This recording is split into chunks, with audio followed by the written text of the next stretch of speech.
লোধা সম্প্রদায়ের এক গৃহবধূকে শ্লীলতাহানির অভিযোগ। ঘটনায় চাঞ্চল্য ছড়ালো এলাকায়। সূত্রের খবর, ইতিমধ্যেই ওই জওয়ানকে আটক করে অস্ত্র কেড়ে নিল হাইকমান্ড। ওই গৃহবধূর অভিযোগ, প্রথমে আমি জামা প্যান্ট কেচে দিয়ে মিলতে গেছিলাম, সেখানে তার আছে আমাদের। কোনখানে ওটা? ওই যে বেড়ার এই পাশে। স্কুল? স্কুলে না, স্কুলের ভিতরে যাইনি, বেড়ার এই পাশে তারটা আছে, মানে যেখানে ভোট হচ্ছে তার পিছনে? এই যে সাইডে জমিনের ধারে। আচ্ছা, ওখানে মিলতে গেছিলাম, একটা পুলিশ আসে আমাকে জিজ্ঞাসা করতেছে, বলে তোমাদের বাড়িতে কি চেয়ার আছে? আমলি না। বলে তাহলে টুল? আমলি না। তাও না বলা সত্ত্বেও সে বাড়ির ভিতরে ঢুকতে দিয়ে আমাকে জিজ্ঞাসাপত্র করতেছে, দিয়ে আমি কথা বলার পর সে চলে গেছে। আমি জানি হয়তো আর কিছু বলবে না, সে কিছুক্ষণ পর আবার আঁকড়ো গ্লাস করে নিয়ে আর আসছে। এইখানটা আমি রান্না করতেছিল, রেখে দিয়ে আর বলে এটা খেয়ে নাও, ঠান্ডা হয়ে যাবে, এরকম বলতেছে।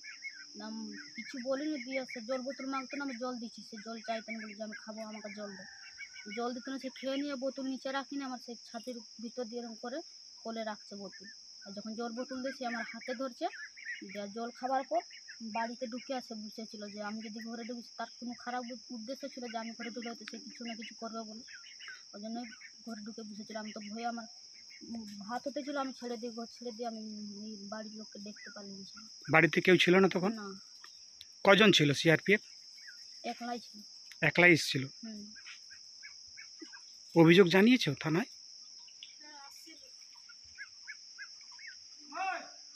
আপনার নাম? পূজা গুপ্তা, বাড়ি? চকসাপুর। ঘটনাস্থলে ডেবরা থানার পুলিশ এসে ওই জওয়ানকে আটক করে ওনাদের হাইকমান্ডের হাতে তুলে দেয়।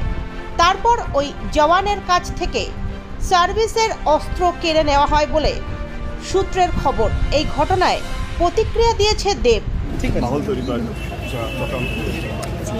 দেখতেই পাচ্ছি যে মানুষ এভাবে বেরিয়েছে। সকালে তো মহিলাদেরকে ভোট করতেই দেয়, তখন আমরা আবার পুলিশকে পাঠাই জানি। এবং আজকে যেখানে আমরা গেলাম সকালে, সেখানেই এবং আমি যাওয়ার পরে বা পুলিশ প্রশাসন অ্যাক্টিভ হলো, তারপরে সব মহিলাদেরকে বাড়ি থেকে ডাকা হলো। এখন ভোটটা হচ্ছে, দুঃখজনক ব্যাপার। আমি যেটা একটু আগে বলছিলাম যে 10 বছর ধরে আমরা আগলে রেখেছিলাম ঘাটাল, যেইখানে কোনো অশান্তি বা কোনো তৃণমূল কংগ্রেস কাউকে মারধর করে।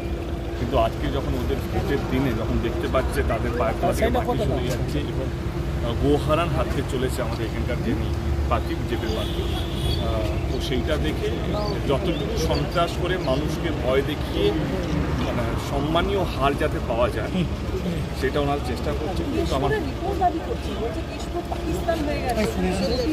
এই যে বিজেপির মুখে এই যে পাকিস্তান শব্দগুলো, যখনই ওনারা হারেন তখনই পাকিস্তানকে নিয়ে চলে আসেন।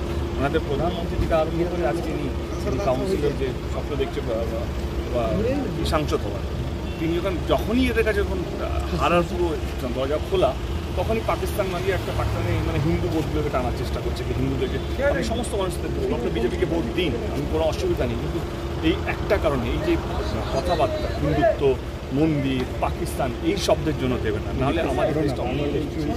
আমি যেখানে যেখানে যাচ্ছি, এই যে আপনি বললেন আমাদের কর্মীকে মারা হয়েছে, আমি একটা উচ্চ কথা বলেছি যাতে আমার মনে হয় একটা সন্ত্রাস তৈরি করার জন্য। আমি তো নিজে ফোন করে বললাম কোনো পাল্টা কিছু হবে না, মানুষ ভয় পেয়ে যাবে, মানুষকে ভোট দিতে।